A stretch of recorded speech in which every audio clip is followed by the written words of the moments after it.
Yes, students. Now question number 23. I have not done 22 because it is completely same like 21. Okay. 22 में आप अपने आप करेंगे. Simple question है. 23.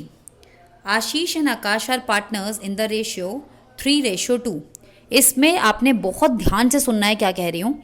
आशीष और आकाश दो पार्टनर्स हैं इन द रेशियो 3:2. ओके.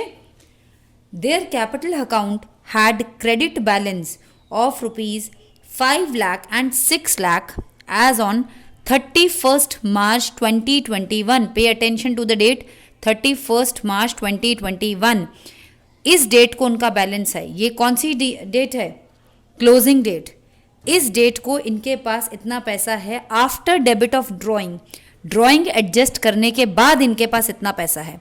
आपको मैंने एक वर्किंग नोट में, ये वर्किंग नोट है हमारा, मैंने आपको एक पार्टनर्स कैपिटल अकाउंट का एक परफॉर्मा बना दिया है. क्यों? क्योंकि मुझे क्वेश्चन में बोला गया है कि इंटरेस्ट ऑन कैपिटल देना है. और आपको पता है, मैंने आपको पहले क्लास में बताया है, I have already told you, interest on capital is always given on कौन सी कैपिटल? Opening capital. क्वेश्चन में ओपनिंग कैपिटल मिसिंग है, इसीलिए मेरे को ओपनिंग कैपिटल निकालनी पड़े. इसलिए मैंने, क्योंकि अभी आप पार्टनर्स कैपिटल अकाउंट कर रहे हैं, इसकी हेल्प से ही मैंने सोचा कि आपको ओपनिंग कैपिटल बताई जाए. मैंने एक कैपिटल अकाउंट का परफॉर्मा बनाया. सबसे पहले इस परफॉर्मा में मैंने क्या लिखा? Balance CD. क्योंकि मुझे क्लोजिंग कैपिटल यानी कि 31 मार्च 2021 को आशीष के पास 5 लाख है और आकाश के पास 6 लाख है, पूरा साल खत्म होने के बाद. लेकिन मुझे चाहिए ओपनिंग, ये मेरे पास थी नहीं. और ये कैपिटल तक पहुंचने के लिए उन्होंने कहा है after debit of drawing adjust की हुई है. आपको पता है ड्राइंग हम किस साइड डालते हैं? पार्टनर्स कैपिटल के डेबिट साइड डालते हैं. मैम हमने डेबिट साइड डाल ली है, यानी कि हमारे पास ओपनिंग में कितनी कैपिटल थी वो हमें निकालना है. हमारे पास क्लोजिंग बैलेंस दिया है, ड्राइंग दिया, ऑटोमेटिकली ओपनिंग बैलेंस हमारे पास निकल के आ जाएगा. यहाँ 6,50,000 है तो डेफिनेटली ये भी 6,50,000 होगा. ओपनिंग हमने निकाल लिया है. ओपनिंग 6,50,000 थी, 1,50,000 ड्राइंग की, तो लास्ट में 5 लाख इनके पास बचा.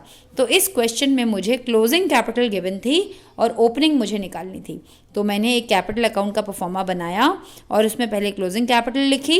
क्योंकि ये क्लोजिंग कैपिटल ड्राइंग एडजस्ट करने के बाद थी, तो जो एडजस्ट करने के बाद थी वो चीज़ें मैंने डाल दी. सिर्फ ड्राइंग दे रखा है तो मैंने सिर्फ ड्राइंग लिखी है यहाँ पर, और यहाँ पर मुझे बैलेंस बीडी मिल गया. इस बैलेंस बीडी को ही हम कौन सी कैपिटल बोलते हैं बेटा? Opening capital. और ये क्यों चाहिए? क्योंकि ओपनिंग कैपिटल पे ही हम क्या देते हैं? इंटरेस्ट देते हैं. ओके, ये आप पॉइंट ध्यान से समझ लीजिएगा. क्लोजिंग कैपिटल गिवन है after adjustment of drawing adjust करने के बाद हमारे पास इतनी कैपिटल बची है, तो उससे पहले कितनी कैपिटल होगी ये हमने निकालना था. और ये हमें ओपनिंग निकालनी क्यों थी? क्योंकि इंटरेस्ट हमें देना था. ओके, अब हमारे पास क्वेश्चन में नॉर्मल नेट प्रॉफिट हमें गिवन है, इंटरेस्ट ऑन कैपिटल हम देंगे ओपनिंग कैपिटल पर. ओपनिंग कैपिटल कितनी आई है? 6,50,000 एंड आकाश की आई है 7 लाख. उस पर 10%, इसका 10% 65,000, इसका 10% 70,000. हम दोनों को कैपिटल पे इंटरेस्ट दे देंगे. इसमें से इसको माइनस करने के बाद में हमारे पास जो भी प्रॉफिट बचा उसको हमने इन दोनों पार्टनर्स में किस रेशियो में डिस्ट्रीब्यूट कर दिया बेटा? 3:2. हमें अगेन क्वेश्चन में बोला था P&L एप्रोप्रिएशन अकाउंट बनाइए. P&L एप्रोप्रिएशन में इंटरेस्ट ऑन कैपिटल डालना था और इंटरेस्ट हम ओपनिंग कैपिटल पर देते हैं, इसलिए मैंने ये कैपिटल अकाउंट से ओपनिंग कैपिटल निकाली. और क्वेश्चन में अगेन आपको बोला जा रहा है कि इंटरेस्ट ऑन कैपिटल की जर्नल एंट्री पास करनी है. वो हम ऑलरेडी आपके साथ क्वेश्चन नंबर 19 से करते आ रहे हैं. सेम.